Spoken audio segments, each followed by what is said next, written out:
எனக்கு வாழ பிடிக்கவில்லை, என்ன செய்யணும்னு கேட்டார். வாழ பிடிக்கவில்லை. அவர் என்னன்னா, இப்போ எங்கிட்ட கேட்குறவங்களாம் வந்து சாதாரண ஆள் கிடையாது சார், நல்லா மெச்சூர் ஆனவங்களுக்கு தான் இந்த சந்தேகமும் வரும். ஒண்ணுமே இல்லாதவங்களுக்கு ஒண்ணுமே இருக்காது. எட்டு நாள் பேசினாலும் எனக்கு தேவை சாப்பாடு தான் போகக்கூடிய மனிதர்களும் இருக்காங்க. கேள்வி பதில் வேற, ட்ரீட்மெண்ட் வேற. இங்க கேட்கிற கேள்விக்கு நான் பதில் சொல்லினா ட்ரீட்மெண்டா மாறாது. அது ஒரு தகவல் தான், புரியுதா?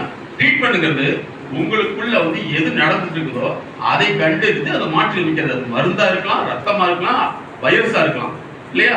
அப்ப நாங்க அப்பதான் கண்டுபிடிச்சோம், வாழ பிடிக்கவில்லை அப்படிங்கிறத விட வாழ படிக்கவில்லை. எது கரெக்ட்? வாழ படிக்கவில்லை. அப்ப வாழ்க்கைக்கு எப்படி படிக்கணும் அப்படின்னா, நம்ம வாழ்க்கையை ரன் பண்றது, எப்படி பஸ்ஸை ரன் பண்றது, பைக் ரன் பண்றது, ஃபிளைட் ரன் பண்றது இருக்குதோ அது மாதிரி பண்ண தெரியாதனாலதான் இன்னைக்கு அதிகமான நோய்கள் வந்துட்டு இருக்குது. அதுங்கிறதா உண்மை. இப்ப வைரஸுக்கான மருந்து கெமிக்கல், வாழ்க்கைக்கான மருந்து ஒண்ணு இருக்குல்ல, அது கெமிக்கல் கிடையாது. அதுதான் உங்களை மாற்றக்கூடிய பகுப்பாய்வு செய்து மாற்றலாம். சரியா? அப்ப நிறைய பேருடைய வாழ்க்கையில வந்து முக்கிய வாழ்க்கை வந்து அவர்களுக்கு இதுவா தெரியும், பணமா தான் தெரியும். உங்க வாழ்க்கை கஷ்டமா தெரியாது. இது உங்க வீட்டில் இருக்கவங்களா இருந்தாலும் சரி, அல்லது உங்களுடைய பை ப்ராடக்ட் சொல்லக்கூடிய குழந்தைகளா இருந்தாலும் சரி. அப்ப பணத்தை வந்து ஈஸியா கொடுத்தீங்கன்னா, இன்னைக்கு 2 லட்சம்ங்கிறது நீங்க 10 லட்சம் கொடுத்தாலும் அவங்களுக்கு 2 லட்சம் ஈக்குவலான அமௌண்ட் தான். பணத்தை என்ன செய்யணும்? பாதுகாப்பு பண்ணனா உங்களுக்கு நல்லது, பண்ணலின்னா அவங்களுக்கு நல்லது. எது கரெக்ட்? சரி. ஏன் அப்படின்னா, இனிமேல் உங்ககிட்ட பணம் இல்லைன்னா உங்களுடைய வேல்யூ இருக்காது. பணம் தான். அந்த பணத்தை வந்து நீங்க சேஃப்டியா வைங்க. பணத்தை நீங்க சேர்த்து விற்கிறது உங்களுக்கு நல்லது, செலவு பண்றது அவங்களுக்கு நல்லது, மொத்தத்தில் நல்லது. எந்த நல்லது உங்களுக்கு வேணும்? வந்து நம்பர் 1 பிரின்சிபல், மணி பிரின்சிபல், பண பாதுகாப்பு கோட்பாடு. முதல்ல வந்து பண பாதுகாப்பு கோட்பாடு. அட்வைஸ் பண்ணக்கூடாது. அப்படின்னா நான் பண்ணாம இருக்க முடியாது. 5 வருஷம் கழிச்சு அனுபவிங்க. இதுக்கு உன்னை வீட்டிலேயே வச்சு கூடாதுன்னு சொன்னாங்க. அப்படி இருந்து வீட்டுக்கு வச்சது தப்பு. நீங்க வந்து வீட்டுல வந்து அட்வைஸ் பண்றதை தவிர்த்துக்கிட்டீங்கன்னா கொஞ்ச நாளைக்கு நிம்மதியா இருக்கலாம். இல்லைன்னா ஏற்கனவே இருக்கிற அழுத்தம் வேற,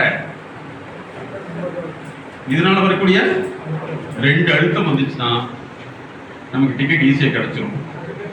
அதனால நீங்க என்ன செய்யணும்? அட்வைஸ் பண்றதை குறைச்சிக்கணும். ஏன்னா உங்ககிட்ட யாருமே வந்து அட்வைஸ் கேட்க வரவே இல்லை. எதுக்கு வர்றாங்க? அது புரிஞ்சுக்கணும். பல அட்வைஸ் பண்றது யாருமே விரும்புவதில்லை. சரி, அப்படிலாம் கண்ணுல பார்த்துட்டு இருக்க முடியாதுன்னு நினைச்சீங்கன்னா அதனுடைய பின் விளைவுகளை நீங்கள் வரவேற்கணும்.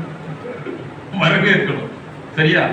ஏன் அப்படின்னா, நம்ம வந்து இன்னைக்கு தான் சொல்ல ஆரம்பிச்சிருக்கோம், ஆனா ஏற்கனவே நம்ம செஞ்சு காமிச்சிட்டோம். அதனால நம்ம ஏத்துக்க முடியாது. கேட்கலாம். ஃபர்ஸ்ட் என்ன செய்யணும்? பண கோட்பாடு. 2வது வாயு கோட்பாடுல வந்து அட்வைஸ் பண்றதை தவிர்த்துக்கணும்.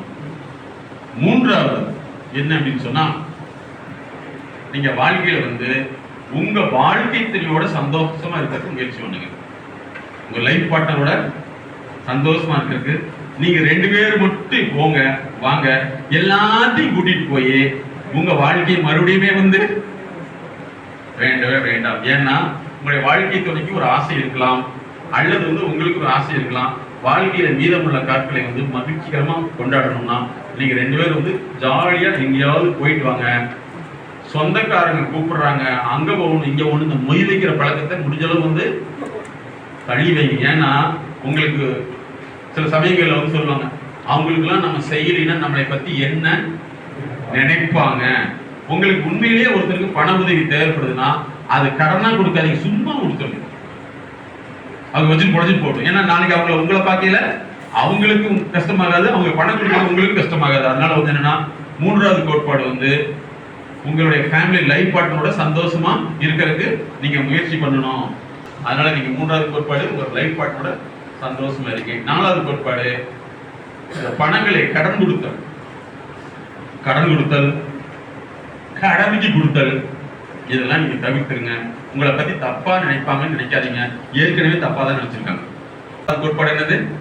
மொய் விஷயங்களை நீங்கள் உங்களுடைய கெப்பாசிட்டிக்கு மீறி இருக்குதுன்னா உண்மையிலேயே திருமணம் சார்ந்து மற்ற உதவி சார்ந்ததுன்னா உதவியா செஞ்சிருங்க, மொய்யா செய்யாதீங்க.